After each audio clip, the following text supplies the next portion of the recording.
अल्हम्दुलिल्लाह आप देख सकते हैं माशाल्लाह चावल कितने ज़बरदस्त तैयार हुए हैं और एक एक दाना चावलों का अलग है। और जो इसमें हमने सब्जियां शामिल की हैं वो भी अच्छे तरीके से आपको नज़र आ रही होंगी। चेक करें माशाल्लाह। जब भी हम रेसिपीज़ बनाएं स्पेशली चावलों की तो हमें बहुत ज़्यादा कमेंट्स आते हैं कि शेफ़ हमारे चावल या तो आपस में जुड़ जाते हैं, जब ठंडे हो जाते हैं तो किसी काम के नहीं रहते। जब आप चावल सही तरीके से बनाएंगी ना, जो चावल बनाने का मेथड है, तो इंशाल्लाह ताला आपके चावल भी ऐसे ही अच्छे बनेंगे। बिस्मिल्लाहिर्रहमानिर्रहीम। अस्सलाम वालेकुम। मैं हूं इमरान और आप देख रहे हैं इमरान उमर यूट्यूब चैनल। तो प्यारे व्यूवर्स, आज मैं आपसे सब्जियों वाले चावल बनाने की रेसिपी शेयर करूंगा, जो कि आप देख सकते हैं बड़े मज़े के तैयार हुए हैं और चावलों का एक एक दाना आपको अलग नज़र आ रहा होगा। तो आज मैं इस रेसिपी में आपको बताऊंगा कि आप लोग गलती कहाँ पे करते हैं। इसके साथ बड़ा मज़े का एक पुदीने वाला रायता तैयार करेंगे जो चावलों के टेस्ट को और भी बढ़ा देगा। तो चलें जी, सबसे पहले रेसिपी देख लेते हैं। तो लें जी, बिस्मिल्लाहिर्रहमानिर्रहीम। पुलाव बनाने के लिए यहाँ पे मैंने लिया है 1 कप कुकिंग ऑयल। जब भी आप चावल की कोई भी रेसिपी बनाए ना, तो पहली बात आप ध्यान से सुन लें, ऑयल आपने कम इस्तेमाल नहीं करना। दूसरी बात, कुकिंग ऑयल या घी को आपने अच्छे तरीके से गर्म कर लेना है। अब इसमें डालेंगे चंद खड़े मसाले, जिसमें काली मिर्च, बादियान के फूल, तेज़पात, लौंग, दालचीनी, बड़ी इलायची और छोटी इलायची है। और इसके साथ ही फ़ौरन आपने इसमें नमक शामिल कर देना है। तकरीबन आधा खाने का चम्मच भर के आपने इसमें नमक डाल देना है। नमक हमने क्यों शामिल किया है? जब हम चावल की कोई भी रेसिपी बनाते हैं ना, तो चावल ठंडे होने के बाद आपस में जुड़ जाते हैं। जब उनको दोबारा गर्म करते हैं ना, तो चावल में वो टेस्ट, वो जायका नहीं रहता। जब आप ऑयल में इस तरह से नमक डाल देंगे ना, तो इससे क्या होगा कि चावल का टेस्ट भी बरकरार रहेगा और चावल जब दोबारा आप गर्म करेंगे ना, तो चावल टूटेंगे नहीं। 2 मिनट के बाद इसमें डाल देंगे एक छोटे साइज़ का प्याज और 3 सब्ज़ मिर्चें।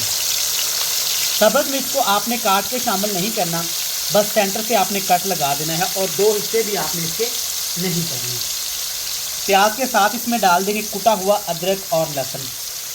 चावल की कोई भी आप रेसिपी बनाएं तो आपने अदरक लहसुन को ज़्यादा बारीक नहीं पीसना, ज़्यादा इसका पेस्ट नहीं बनाना और प्याज के साथ ही आपने इसको भून लेना है। कभी भी प्याज को आपने बिल्कुल लो टू मीडियम फ्लेम पे नहीं भूनना, हाई फ्लेम करेंगे ताकि प्याज का कलर अच्छे तरीके से निकल आए। तो व्यूअर्स, आप देख सकते हैं प्याज, अदरक, लहसुन, खड़े मसाले अच्छे तरीके से फ्राई हो गए हैं।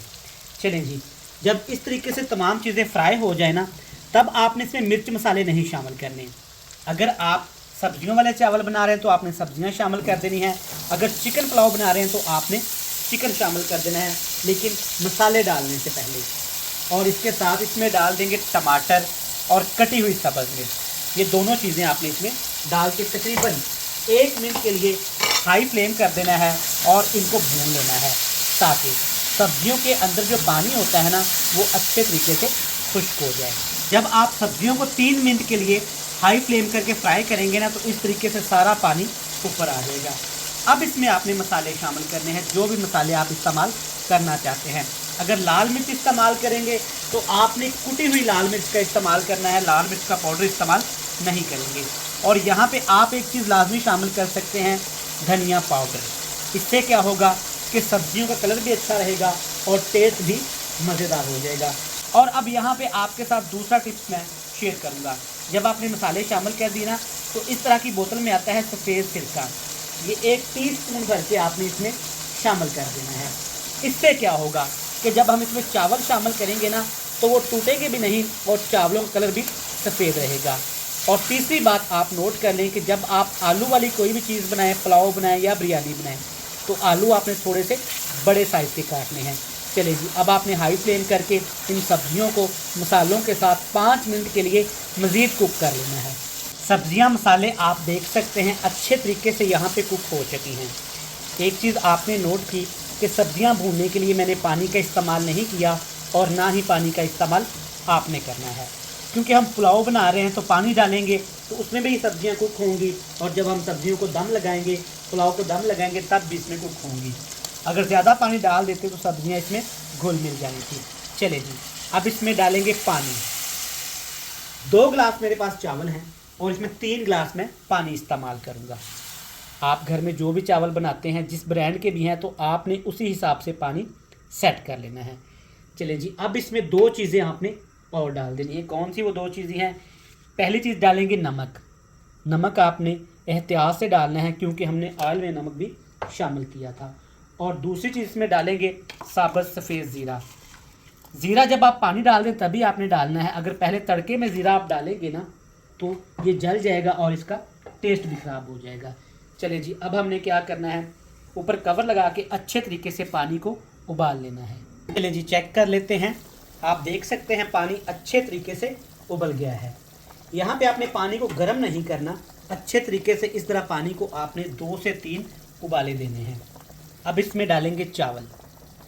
बासमती राइस का इस्तेमाल करूँगा, आप जो मर्ज़ी चावल इस्तेमाल कर सकते हैं, लेकिन चावलों को आपने कम अज़ कम 30 से 40 मिनट पहले भिगो के लाजमी रखना है। अगर आप चावल भिगो के नहीं रखते तो चावल पकते वक्त आपस में जुड़ जाते हैं, क्योंकि चावल काफ़ी ज़्यादा अपने अंदर पानी जज़ब करते हैं। इसलिए चावलों को पहले आपने भिगो के लाजमी रखना है। इस तरह हल्के हाथों से एक दफ़ा आपने अच्छे तरीके से चावलों को मिक्स कर लेना है। अब यहाँ पे आप जो गलती करते हैं, ध्यान से सुन लें। नीचे आप हल्की आंच कर देते हैं चावल डालने के बाद, लेकिन चावलों को हमेशा हाई फ्लेम पे उबाला करें। इससे क्या होता है कि चावल फ़ौरन से अपने अंदर पानी जज़ब करना शुरू कर देते हैं और इनकी लेंथ इंक्रीज़ होना शुरू हो जाती है। ऊपर ढक्कन लगाएंगे, हाई फ्लेम करेंगे और चावलों को पानी के अंदर इतना पकाएंगे कि चावल सारा पानी अपने अंदर जज़ब कर ले। तो ले जी, यहाँ पे हो गए हैं तकरीबन 10 से 12 मिनट। तो आप देख सकते हैं माशाल्लाह चावलों ने यहाँ पे सारा पानी पी लिया है। इस तरह आसानी के साथ आपने चावलों को ऐसे मिक्स कर देना है। ज़्यादा ज़ोर से चम्मच नहीं चलाएंगे वरना चावल काफ़ी ज़्यादा नरम हो चुके हैं तो चावल टूट सकते हैं। जब इतना सा हल्का हल्का इसमें मॉइस्चर रह जाए ना तब आपने इसको दम लगा देना है। ज़्यादा पानी में दम लगाएंगे ना तो चावल फिर भी गल सकते हैं। ऊपर इसके रख देंगे सिर्फ 2 सब्ज़ मिर्च, इससे बड़ा प्यारा सा एक टेस्ट आता है और खुशबू आती है। अगर आपके पास ये है तो लाजमी इस्तेमाल करिएगा। ढक्कन लगाएंगे और दम लगाएंगे तकरीबन 8 से 10 मिनट के लिए। तो व्यूअर्स, यहाँ पे हमने पुलाव को दम दिया है तकरीबन 8 से 10 मिनट। देखिए फ्लेम मैंने ऑफ़ कर दिया था, 2 मिनट हो गए हैं मैंने आग ऑफ़ की हुई है। अब ढक्कन उठाते हैं। माशाल्लाह अल्हम्दुलिल्लाह आपके सामने है, ज़बरदस्त खुशबू बड़ी प्यारी आई है। और चेक करें चावलों का दाना एक एक अलग है, आपस में नहीं ये जुड़े। और जो स्पेशली इसमें हमने आलू शामिल किए हैं, मटर शामिल किए हैं, चेक करें ज़बरदस्त अल्हम्दुलिल्लाह। इस तरीके से पुलाव बनाइएगा, आपको भी ये पसंद आएगा।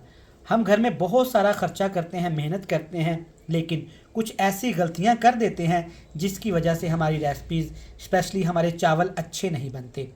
जो रेसिपी आज मैंने आपसे शेयर की और जो इसमें टिप्स एंड ट्रिक्स आपके साथ शेयर की, इनको फॉलो करिएगा। यहाँ पर रेसिपी अच्छी लगे वीडियो को लाइक करके आप चैनल को सब्सक्राइब कर सकते हैं।